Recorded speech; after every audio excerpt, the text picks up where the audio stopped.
Hello and welcome to A Junior, a Senior and I. Today's episode has the potential to be a weird one, but I'm sure it's going to be a great one. I'm joined by Sandjiv and Mathieu to talk about taste in programming. But before we start talking about that, let's meet our guests. Sandjiv, could you introduce yourself in 3 sentences or less, please? Sure. Hello, everyone. So I'm Sandjiv. I've been a backend Rails mainly dev for the last almost 10 years now. What else? I've been mostly a junior, I think, in my mindset. I've mostly been trying new things. I've been in the grand total of 2 companies, so that's not much. 10 years and 2 companies is not much. I'll say that up front. What about you, Mathieu? Hi, I'm Mathieu. I've been backend and frontend developer. I have worked for, I think, 3 companies, mostly tenders for governance.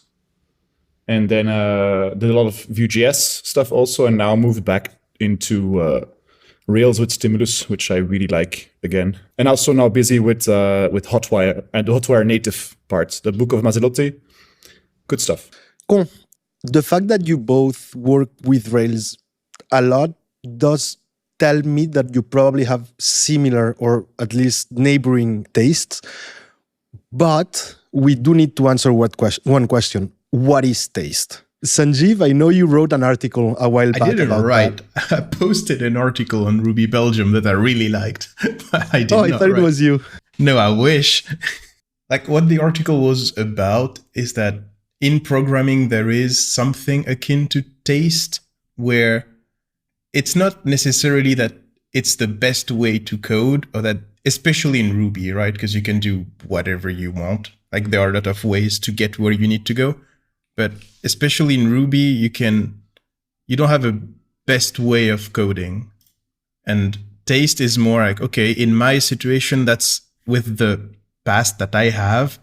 That's what I like to do. Like that's my taste for, I don't know, I don't like ifs and I like guard clauses. I don't care about having services, like stuff like this that kind of point towards where you like to write code. Which is not necessarily the best way to, but it's more like, okay, if we all have the same taste, then it's easier for us to go as a team where we want to go. At least that's what I got out of the article. Yeah, I think that was the gist. I was convinced that you had written that. But yeah, that was the gist of the article, basically saying that taste is super subjective, but if the whole team has the same subjective rules, then your taste on that team is great, right? What is taste in programming for you, Mathieu? For sure, something that is learned, as in you learn by suffering. Like, this is a very weird thing to say, but you try some abstraction and then 3 weeks later it bites you in the ass and you're like, now I learned something. And sometimes you learn these things from other people, but it's mostly a lot of mistakes that you make, and then you learn to do it a bit better. And then you try to prevent other colleagues or friends to do the same mistakes. And sometimes they believe you. And sometimes you have to tell them after, hey, I told you so. But yeah, I think it's something to do with architecture also, that you kind of try to block yourself from shooting yourself in the foot. But it's also something that's you can never really be sure about it. Huh? It's how you like to work. Someone I know refers to these mistakes, learning by mistake, learning with scar tissue. I like this idea of taste growing from scar tissue, right? I did this 10 times, 9 times it bit me in the ass. I'm never doing that again. But I do wonder, because experiences can be quite different between people, right? My scar tissue with services might be different than your scar tissue with services. And so our taste might not align in that. So I guess what I'm coming to is there such a thing as universal good taste? I don't think so. I kind of hope not, because that would be kind of boring to just say, okay, there's just one way to solve every problem and you should just do it that way. And that's not fun. But for example, I haven't made microservices, but I've worked in code bases where we've tried to separate stuff a lot, right? In my previous company, we wanted at some point to have like 4 or 5 different servers, one per product, to make it more separated. And because we had that vision of, oh yeah, in 4 to 5 years, we're going to like triple the team. And so one team is going to be working on the CRM and another one over there, right? And so it made complete sense at the time. And I've seen the same thing happen in the company that I'm working on currently. But when that scaling does not happen and you're back to 3 developers, then suddenly that thing that was very tasteful and that made a lot of sense at the beginning it's now biting you in the ass. But it was okay when you started doing it because you figured at some point we'll have one team just in charge of the authentication. And then it's just you on both sides of your service just talking to yourself, and that doesn't make sense. Yeah, and very hard to debug. Yeah, it's a pain.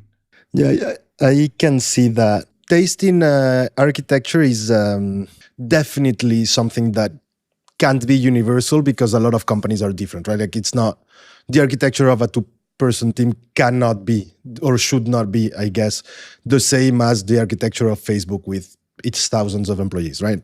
Like that, we agree completely. But there is still this idea of linters exists and linters have rules. And linters are omnipresent, right? Like if I see your code and I look at mine, probably we are quite close because we use a similar linter if we use linter. Yeah. In Rails, that's probably more so the case. In what sense? Because of the convention over configuration mindset of Rails, where everyone is going to go MVC most likely. They will stay on active record. You'll have your models, your collection, maybe one STI that no one wants. Like it's all code bases are more or less the same in that regard. True, but then like at the same time, like your RSpec style of tests might also be completely different. Like there's some things after a while you try doing, and then like you start ignoring these errors, and then you just like disable the linting rule altogether, and you're like and you gotta honestly say then after a while like this is better for me, and then these things go apart. And what is the difference in taste? And it's whatever works for you. But at the same time, I do think there is something universal like about making code a readable story. So if you come in there and you have no clue what the project is, but I just kind of like give you a quick pitch and a few keywords, and then you can go like, you read the README, you're like, and at that point you can start thinking about it and maybe correcting something. If you can do that, that's good, I think. If it's readable, consistent with the model language and the business logic of it all, I think that's hard, but I think that would be good taste. I'm going to put a pin on that history or like readable concept that you are throwing here, because I want to come back to that. But this part of the conversation is reminding me of an episode I listened to of the Giant Robots podcast, the Thoughtbot podcast, where at some point the host asked the rest of the participants if they had a distinctive style. Like, would you recognize your code? If you were thrown into code that you forgot you have written, would you recognize it as your own? Depends how long I've written it. Today, imagine the code you wrote yesterday at work, you forget that exists, and tomorrow you get into that code base. Would you recognize your part in it? I don't think so, no. I just use very simple code all the time. I just anything too complicated, I just kind of like, it's the way. So I'll be like, this has been written by a junior. Great. And you, Sandjiv? But I feel like that's probably the distinctive part. I don't know. Because I know like I really like guard clauses, which is because I don't really like conditionals, like a bunch of conditionals, but I really like guard clauses in methods because it makes stuff a lot easier. So I feel like if I see a bunch of them, it's probably me. I've probably been there. I feel like guard clauses are pushed quite heavily by the linters as well. Yeah. It's probably Rubocop that showed like 2 years of experience me what a guard clause was, and then I figured it out and I was like, okay, I'm using this now. No, I guess I would find my own code base by just looking at the amount of system tests and no model tests, and I'll be like, that's me. Yes. Okay. We're in the same team. Yeah. Oh, we are opposite teams. We should show each other as the repositories, and then be like, this could be us. You guys are team system tests. Yeah. Yeah. Can I ask why? Because a system test means that it works. A model test doesn't necessarily mean that it works. I could have 100 model tests and still the thing doesn't work. And I don't necessarily like writing tests. So system tests are the best ratio of lines of code per stuff tested. And they're also a lot less sensitive to change, I feel. Because if a model test is, if I change a method in a model, then my test breaks. But a system test is, if I call that API, I get that JSON. The test doesn't care what happens in the middle. In the current code, I used to use webmock for calls.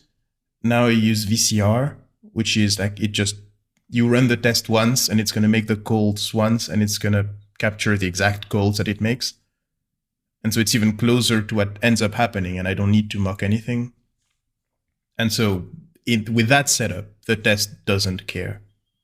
If you try to create a payment, you get a 201 with something that looks like this. And if I need to change this, then that means I'm breaking the contract with my front end anyway. So it's good that the test tells me something is wrong.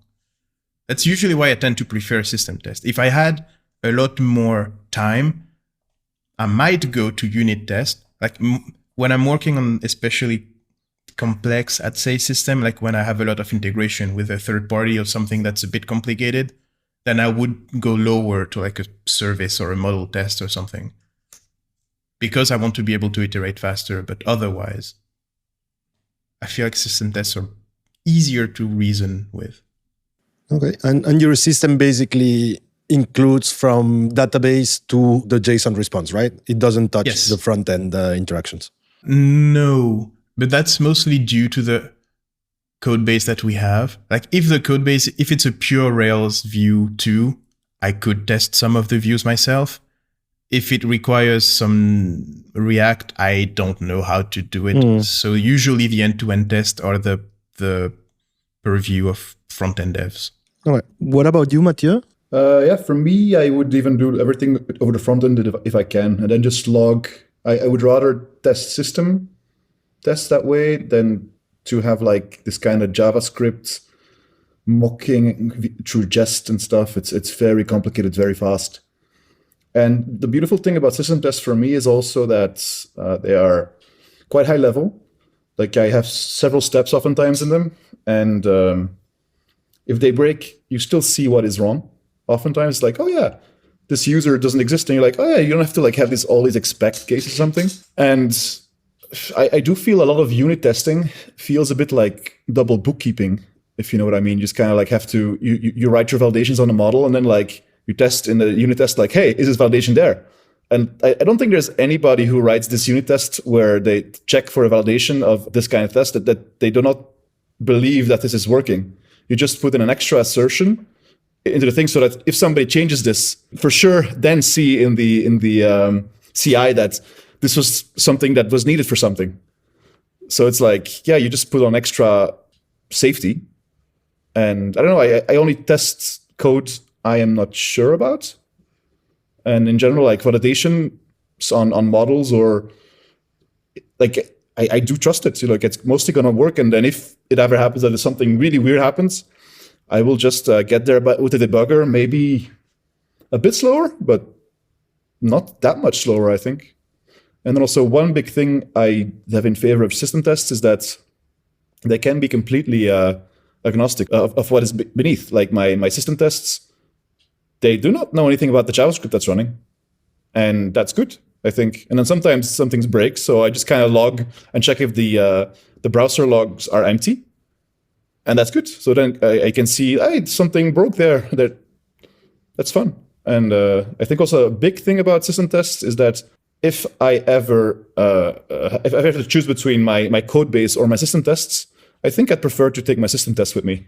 And of course, yes, they're slow, but they're so easy. Like once they're there and then you refactor stuff, like once you start refactoring with unit tests, it's like, or... I feel like cognitive dissonance here because like a lot of my taste in code comes from the test side. Like I've been on record saying that everything boils down to tests in the end. Like as you said, right? If you want to take something home, let's take the tests. I can rebuild the code. I mean, I know it's an exaggeration, and For me, although I do value system tests, for me, unit tests are foundational in what I do. Like I'm not writing a unit that doesn't have a test.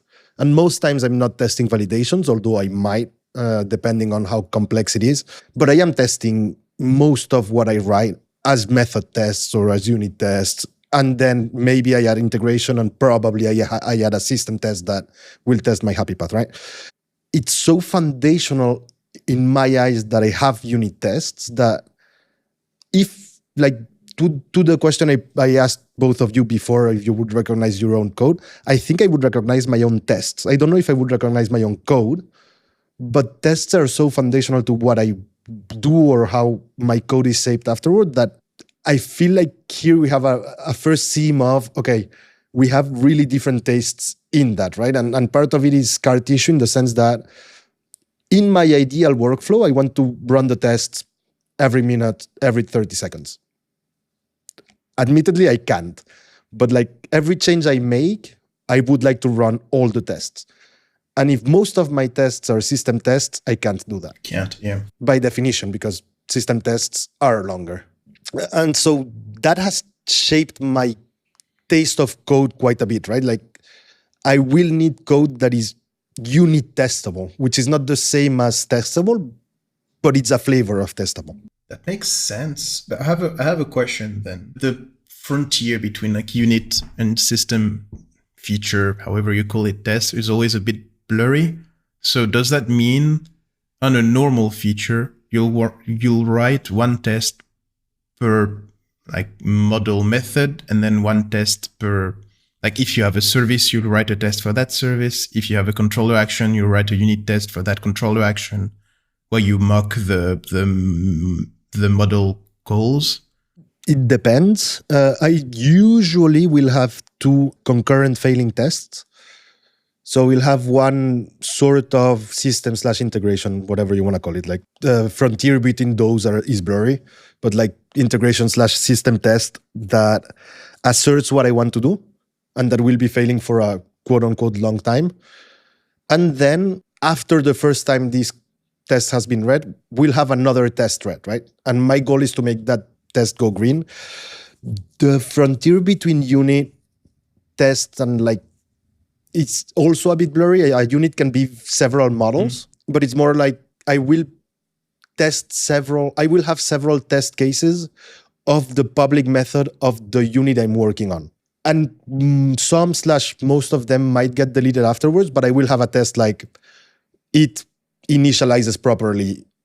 Do expect described class.new to initialize. That one will be removed afterwards, but that has gone through my thing at some point. Same thing with validations. I will probably add a test that then I remove because it's redundant, because validations work in Rails basically. So I will have most of the time two tests when I'm building on a new feature that are concurrently read. I understand. I mean, that makes sense. I could get behind this, like having tests of the big method that you're currently working on, because it is your unit of work and you want to be able to rerun the test a bunch of times. Like this, I understand. I guess what I dislike the most, I think, is probably the controller, like testing a layer in the middle where you mock the input and you mock all the calls. And so basically you're testing that your two ifs are working, to which, I mean, yes, they probably are. I won't usually test controllers. Yeah, that makes sense. Unless the controller is complex because reasons and reality happens and whatever. But like, I won't usually test these returns are 200 if whatever is called returns success. Like, yeah, okay, fine. I know that's probably happening and I can test it fairly easily by hand. So am I correct in assuming that like for you, the unit tests are a way to like a stepping stone in debugging issues, or like to make sure that you get higher up in the abstraction layers? Or sure, it's more like I code mostly in TDD-ish fashion. So it's more a layer of building and I'm going actually down in abstractions. So I said most of the time I have two failing tests. It's probably more of a Russian doll kind of situation in the sense that I have two, and then I'm creating something below. Then I have three, and I'm going up, but those are fairly quick. I'm more going down in abstraction level, and if I'm debugging, I probably know where it is because I have more layers. In a sense, it also allows me to pinpoint bugs in the sense that, okay, with this input, this is returning that, I can add it. And changing system tests is more finicky in that sense, right? Yeah, that's the main issue, is putting yourself in the good situation to run your system tests is probably where I lose the most time, is having the right factories and stuff to create the right user with 2 services, but not 3, and 1 contract. And that's the most painful. Also, one thing I found difficult, like in a few companies I worked for, there was this kind of idea that contracts and unit tests would then follow like together with contract tests, the whole chain of logical things, and they would be better than a system test. So this would be like a very complicated thing where, you know, the model has all these things that it could do, and it can give all these things to this controller. And if we test this controller this way, then we make sure that, and that's like a very complicated thing. And it's completely correct theoretically, but in practice, like everybody has to be on the same page. And like I've seen code bases where like a few weeks later, this kind of thing is completely dislodged because somebody has rewritten something and didn't think about it. And then this whole metaphysical rational concept of this is the perfect contract test is just gone. It's very, and then I just go like, yeah, just test the thing that needs to work from top down. And it's very like, yeah, gotcha. Like, but this is how I like it. And I'm also looking at my code base here, and I do have model tests, but for things that I don't trust. So there's this one thing where I do a with recursive SQL query, and I'm like, yeah, I'm going to test that, you know, because that stuff is a bit wild. And then I'll write tests, you know, like I don't know SQL that well. So yeah. Who does? Then would you go the Pablo way of, now that I've written my test and I know the query does what I want it to do, since I'm not touching it, does it make sense to just nuke the test at that point? I think I still have it in there because in case something goes wrong with maybe a Postgres upgrade or something, you know, like I do want to see that some, I guess there will be other errors, but I just want to be like, hey, you know, this kind of stuff I don't trust, so let's keep it in. It's gonna, I can deal with that millisecond, you know. Yeah, at the end of the day, if it adds meaning, like this query needs to do that, and it's fast, is something that I would probably leave as well. I want to come back to this storytelling pin that I put in before. So if our job is to be storytellers of the code, right? How do we get good at that? Because most of us are writing most of our time, right? With limited feedback. Oh yeah. And the people that you would have to have feedback from are the ones that are not there, because, you know, like the ideal person is somebody who could understand your code and can understand it like fast. Rarely ever test this. I think it's, yeah, like DHH once had this kind of thing where, well, he talks a lot, of course, but he talked about the idea that narrative and literary theory is sometimes more easy for that. Like, what am I doing? Why am I doing this? And if you can tell that story, why you're doing certain thing, in an ideal world, like keep that stuff really close to the business logic and what the people that are maybe misinformed and are stakeholders kind of tell you. That's kind of cool. Like, but that's almost a pipe dream. But you got to be like busy with that. Like, yeah, it's some kind of story crafting, I guess. But it makes no sense until I show code. I guess it's just like yeah. So yeah, this is how I feel about it. You know. It is hard without showing code, but I meant it more in the sense that if our goal is to tell a story, how often are people trying to see that story and poke holes in it, right? Yeah. Yeah, not enough. Yeah, every time you have a review, that's one point where you have an opportunity to revise a bit your story, of like people looking at it and saying, oh, I don't get that part. And you're like, okay, maybe I shouldn't use an unless and put a if here. Like a very basic stuff, right? Or okay, maybe that service does too much, or that method is badly named, or something like that. Another opportunity that I'm trying to make more use of, because my CTO is a big fan of it, is pairings. So now we're a team of 4 backends. Everyone has at least 1, often 2 pairings a week. And so that's also a good place of like, okay, show me what you're working on and tell me the story of whatever the feature is that you're currently working on. And then I'll point towards places where I am lost or that I feel are kind of blurry.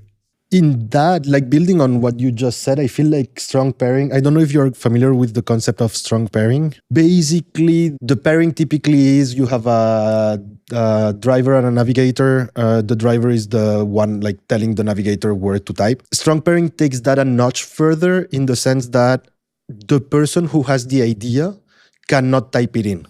So you have to tell the story to someone in order to get it in the code base. Okay, that's cool. So I guess that could also provide you an opportunity of, okay, how good is my actual storytelling? Not even code-wise, but just telling what I want to do, right? Yeah, definitely. One like the first time I've done pairings for real, like it took me a fair amount of time to realize that I should be talking while I type stuff, because it's not natural at first, and then you kind of have to force it upon people to like, okay, why are you typing this? What are you typing right now? Where are you going in your mind? Like, what are the next steps that you think you're going to do? And that also helps a lot, right? To be able to, while you tell your story, to say, okay, I want to do this because I think this is probably going to help me do this and this and this down the line. Yeah, of course. Like either doing it in the sense that I need to tell my story for it to get on the computer, or whilst I'm putting the story in the computer, I'm telling it, forces you, like people will be able to poke holes way faster or way more effectively, right? Do you guys read code that is not professionally mandated, in the sense that outside of reviews, do you read code somewhere? Occasionally, but I don't know. You go around on GitHub and you're like, oh, how do they do this? And then like you go into a jam. Yeah, not always. It's I learn sometimes something, but not all the time. In articles or conferences, probably is where I would read the most code. But other than that, very rarely. Today already went to the campfire thing. 27 Signals, they had this kind of thing like, hey, just buy this chat app once, and they just have all these things. And I just go in there oftentimes like, hey, I have a problem. Like, well, how did they do it? And then like, I oftentimes find something cool that I'm like, oh, this is cool. I don't go reading it for fun, but like if I just wanna look for some way how they solved it there, yeah. This is a good shout. I completely forgot about once. I should see if I can get access to that code base somewhere. Well, I bought it, so I can maybe show a bit of you, but only through view screen, right? Sure. No, but maybe I can like convince my company to, if it's not too expensive, to buy it, so it gives us a good example of what a Rails app is.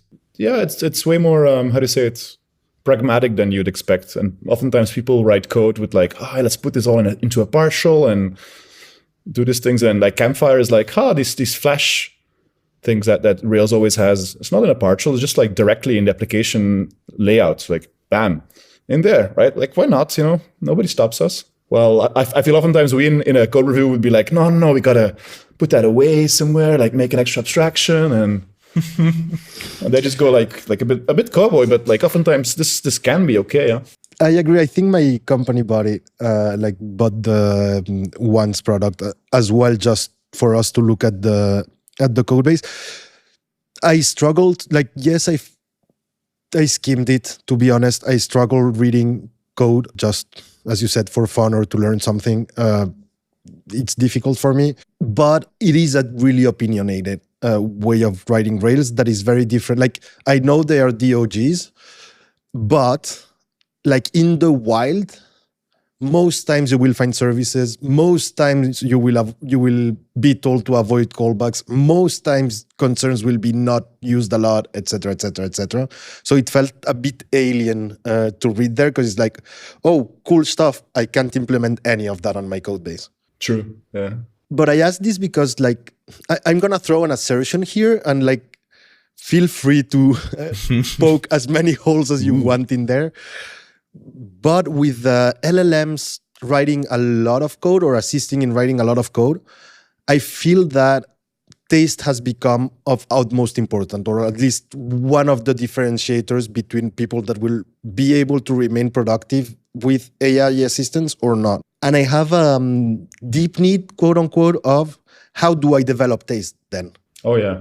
Yeah, I think one thing I noticed when writing with AI is that, yeah, they're really like optimized to write a lot of code, like a lot of lines. And then you see like, oh, I can do this, but like it's very, very verbose. And I just maybe tell them or try to convince them like, yeah, I want the least amount of lines of code to do this thing. Like don't have to like always make a new abstraction or a new controller or things. But yeah, I'm also just beginning with Cloud and stuff.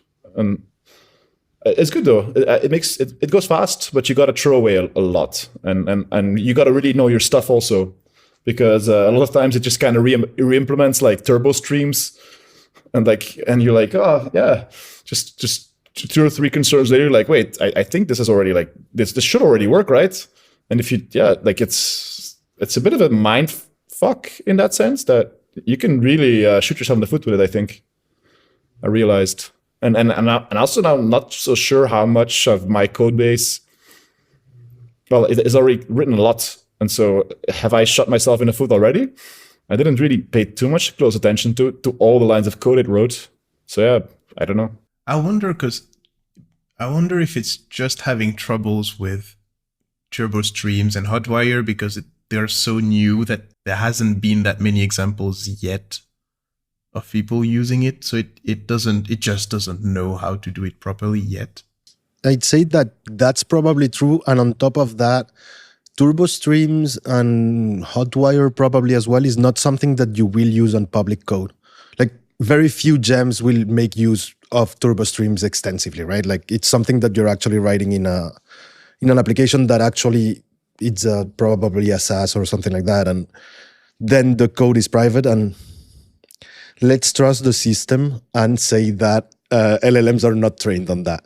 Yeah, but occasionally, like when I don't know, I'm just some parts of turbo streams or like stimulus I don't know or forget to know, and then they just kind of like still know like what's in the manual. Like it can be helpful, but yeah, you got to double check most things again, And yeah, and like with the Rails stuff and stimulus, like LLMs tend to write a lot of JavaScript and like just want to like pull in like a new JavaScript library once in a while. Be like, oh yeah, just like let's pull this in, let's run yarn install that stuff, or yarn add. And you're like, no, we don't do that here, I haven't had too many issues for now, I think, on Claude. Like I've used it, usually I never use it to design a system from scratch, but it's often like, okay, I've done the main controller or the main server. Like right now, for example, we're integrating with an invoicing partner for like European legislation stuff. And so I know what I want to do. I've written the main empty service and a couple of helpers. And then it's like, okay, that's the structure you want to do. Now write a helper for every endpoint they have and just keep on copy pasting and go read the documentation and write stuff. For this, it works quite well. Every time I've launched it in the middle of nowhere, I guess I'm not good enough at giving it the taste that I want, I guess. But it ends up writing code that I don't necessarily enjoy reading. Yeah, I don't think that is a skill issue in the sense that LLMs are trained on public code. So we'll average to the average code, right? And like if your taste is not the average code, then it's complicated that it has your taste. But I have a similar experience in the sense that when I'm reading most of the code it writes, it's like, yeah, I'm not particularly enjoying this code, so I'm gonna need to change a lot. And in that sense, it's like, okay, but now I'm reading a lot of LLM code. When am I gonna get used to it? And now my taste is that. Do you think that's gonna happen eventually? Most of discomfort comes from unfamiliarity. Like most times someone will tell you something along the lines of, this is shit. It's usually, this is the first time I see that, we shouldn't do that. No, I don't think so. A lot of times. Yeah, I understand where you're coming from. I would argue against as devs, we'll get used to it and we'll know how to navigate it. Doesn't make it less shitty. Like it doesn't make it more enjoyable. It's just more practical because now you understand more or less where the pieces of codes are. I'm going to try to turn my question around. What was your reaction, Sandjiv, the first time you saw a guard clause? Delight? I don't know. Amazement? It was mostly wait, I can do that? Okay. Mine was like, oh, this is weird. Why would I ever do that if I can do if else? And now It's like, okay, guard closes, I'm used to them. I'll plop one there. It makes So sense. you would say that they are an acquired taste. It's more that now I'm used to that. Yeah. And one of the fears with the LLMs is once I get used to their code and it doesn't look weird anymore, then what? Yeah, but you would still think it's too much code for what they're achieving or something. Like a lot of like very verbose, like it's hard to describe. Like it's just everything written out that you could, not necessarily dry. It's just somebody's very, very motivated, and kind of smart, but mostly very, very, very motivated. Like just trying to do all the things like some kind of ass-kissing intern or something. I don't know. Like I don't know. And that I don't think I'll ever get used to that stuff. It's like, no, this is not fun, My usual analogy for LLMs, rather than an ass-kissing expert, is a non-professional expert. Because the things it does probably will work. Yeah. It's really verbose and probably overcomplicated. And it won't do what you tell it to do. It will do whatever the fuck it wants. Sometimes, yeah. Kind of, like I'm exaggerating and anthropomorphizing. But I must also say, like, compared to my stuff, if without testing I write like 1,000 lines of codes and it runs and works as much as an LLM does, I think LLM is a lot of the time better than me, for sure. Like just in like writing code that kind of works. Like I spend a lot more time doing that and testing and it goes fast, like, and then you just got to cut it down a notch oftentimes, just like removing a whole lot of it, but it's still like very good. I do have a tangent and we have a bit of time to get into that tangent. Unless you both shut the door, let's take it.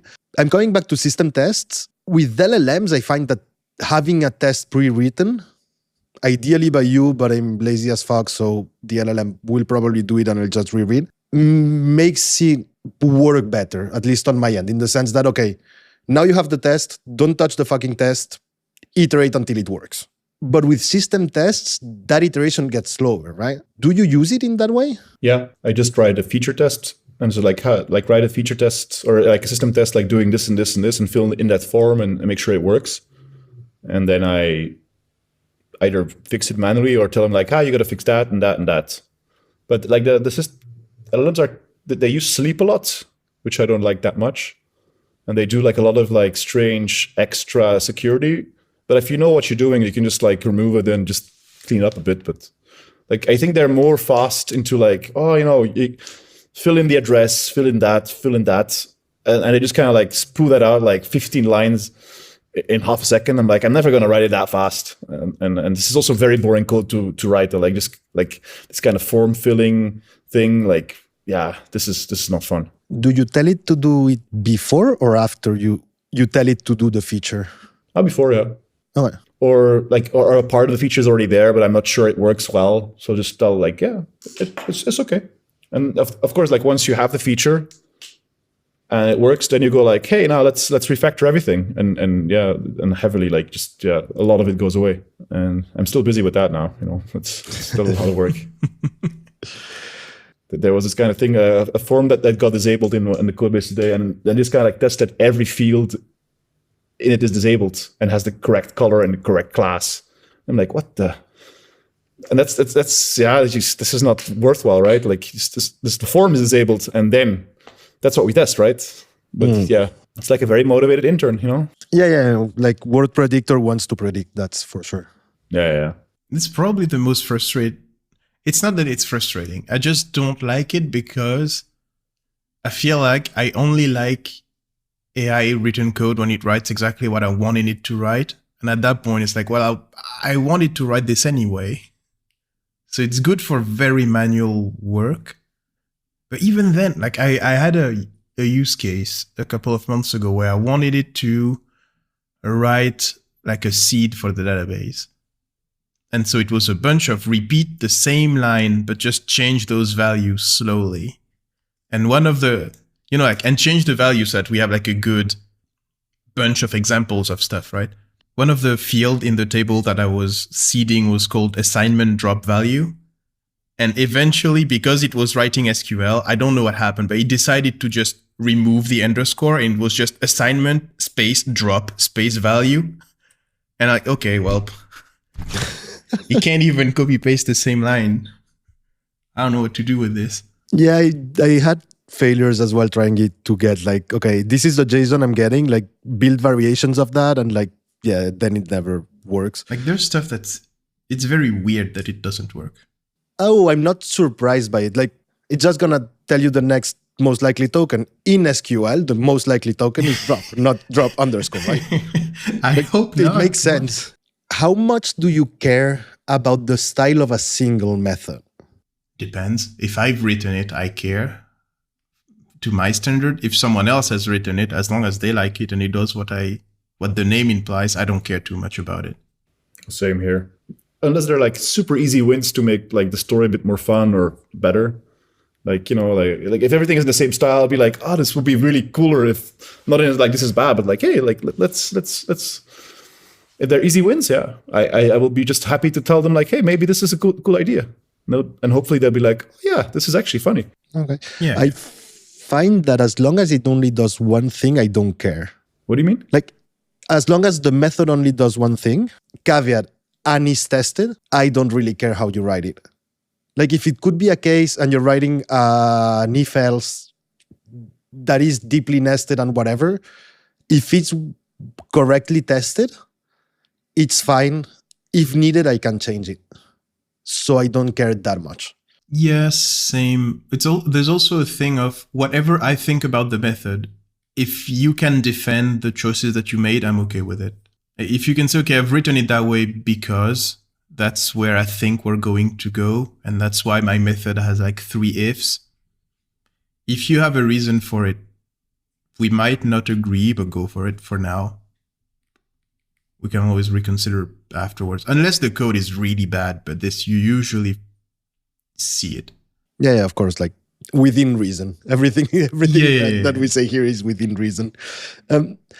I feel like I'm doing a bit of a rapid fire, but I'm going to ask another of these ones. How much do you care about homogeneity in your code base? How much do you fight a new pattern? A bit, but at the same time, like whenever you really want to move to SQL, right? Like that's also, you should be able to just be like, oh, this is a weird case. Just write SQL and do not use this the active record query language. Yeah, it's a good example. I don't like it when we already have a pattern, and now that we have another pattern, it's just now we have 2 patterns to especially when you're not replacing an existing stuff, right? Like when you have something that works and then you write something next to it that does more or less the same thing but differently, and now suddenly we've doubled our maintenance work for usually no good reason. Like this I don't really like. Yeah, me neither. That's correct. Otherwise, if it's used a lot, if you're going to be the dev that's going to be working in that part of the code the most, okay, sure. You've decided that that's now the convention in our payment system. Sure. Now you maintain this, and it's your job to make sure that this is the pattern that everyone uses from now on. In that case, I think it makes sense. How much do you care about the architecture, the overall architecture of a feature / the app? A bit more, but at the same time, it also just depends on how much is the feature going to be used. Like it's hard to judge how brittle something is and how much change is going to happen in the future. Like I think I'd be against over-engineering and using too many standards at first, and just wait for a few times till business says what they want to do with it, and then you're gonna be like, oh, let's use these standards now. If we're sure there is a need. Otherwise, just write what works as simple as possible, and then see. I will say I probably care a lot more about architecture direction than I do like a method or a service or a pattern that we see around, especially on the higher level stuff. Like, because, for example, the current code base we have, like it was a monolith, and then there was an attempt to turn it into components, which half worked, half didn't work. And so now we're trying to go back to just a monolith. So everyone that is trying to do anything that remotely looks like going back to component, I'm going to shoot them down immediately, because that's not where we're going. We've been there, it doesn't work. Let's not do this again. And there are stuff sometimes where I read the code and I'm like, okay, we agreed that that's not where the APIs are going, because now they're all under that same namespace. like stuff like this, right? Like this, I would care very strongly about because it's my responsibility to make sure we're going to in the right direction. But other than that, if it's just, okay, you want to have those 3 services because you think it works nicely, at that level, I don't care too much. It's more like big decisions that we want to make sure we don't go back on. Yeah, it makes sense. We are getting really close to the end. I have one question that I kind of want to ask you, but I feel like the answer is going to be like, I don't know. Is there any pattern that you particularly enjoy, dislike, or that you find yourself reaching towards really often? Dislike is just something that, as I learned, is that there's one time in a code base where I think the architect was just looking a lot at Hacker News and believing everything and then just implementing everything. And the person was really bringing in new standards all the time. Just like, there's a standard for that. And eventually, like you start trying to mutate things in between these standards because they have to communicate, and like it becomes so complicated.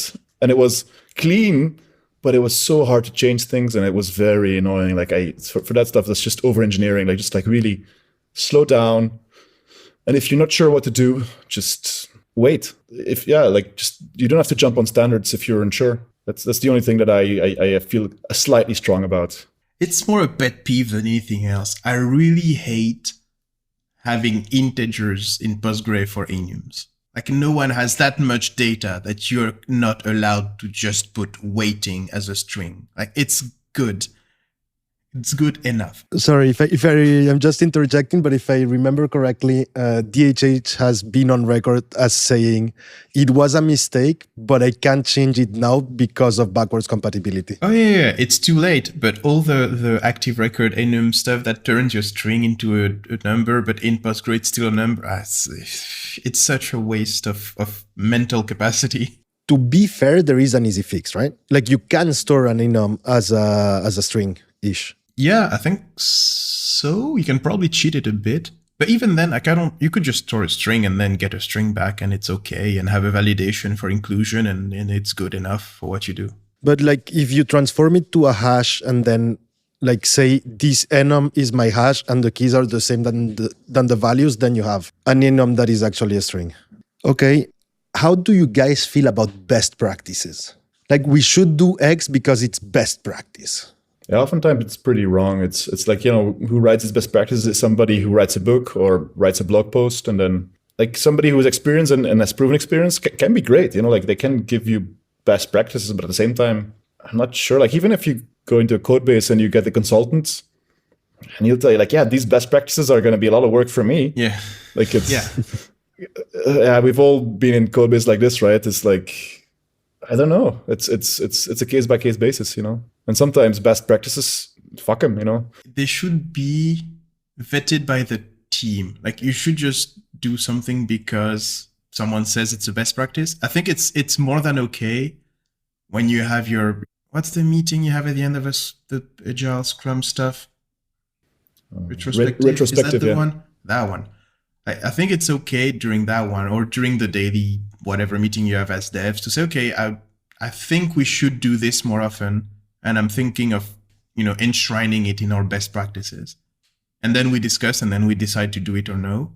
I think if you do it that way, it's kind of healthy because it allows you to discuss on very concrete examples and then say, okay, now to come back to the taste stuff. Now we all agree that that's our taste and that's something that we like and that's something that we don't like. And then it's easier to enforce it down the line and stuff. For this, I really like best practices. But I really hate what you were talking about earlier about, someone comes around and says, you should turn everything into, like, you should use active record models on non-tables because it's cool. Sure. I feel ambivalent about the best practices in the sense that there is an almost immediate trigger of best practice for whom. The best practices for Facebook are not the same one as for a 2-person team, as we said before, right? And on the other hand, they are useful. Like tried and tested methods are useful, at least as a theory of this is something we could do. Yeah. So I do feel ambivalent about them in that sense. But at the same time, it's also just something that people talking about, something that has worked for them. And it's good to look at that, but it's not that you have to do it. Like in some sense, if you're a software company and you're not so busy with security, but then the government tells you like, hey, these are the best security practices that you should follow. And if you don't want to care about these things and you just follow them, your ass is covered kind of stuff, it's kind of good, right? It's because you don't want to care about these things. But if it's your work, you better understand the best practice and then also make sure that it's a good thing.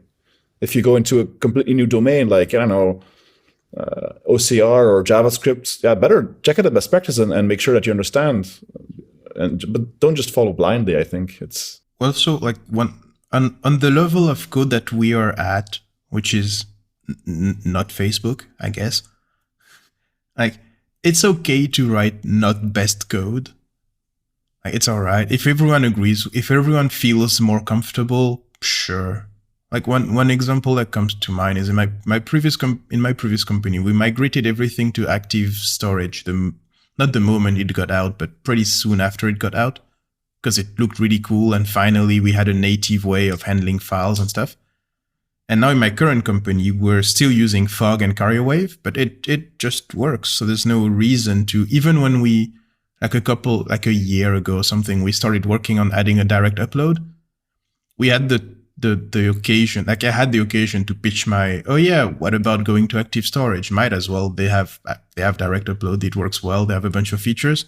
But everyone was so comfortable just using Fog and CarrierWave that in the end, I'm sure if that's what everyone wants to go, they also have a gem for direct upload. Let's just use this, and it's good enough, and we don't have anything to migrate.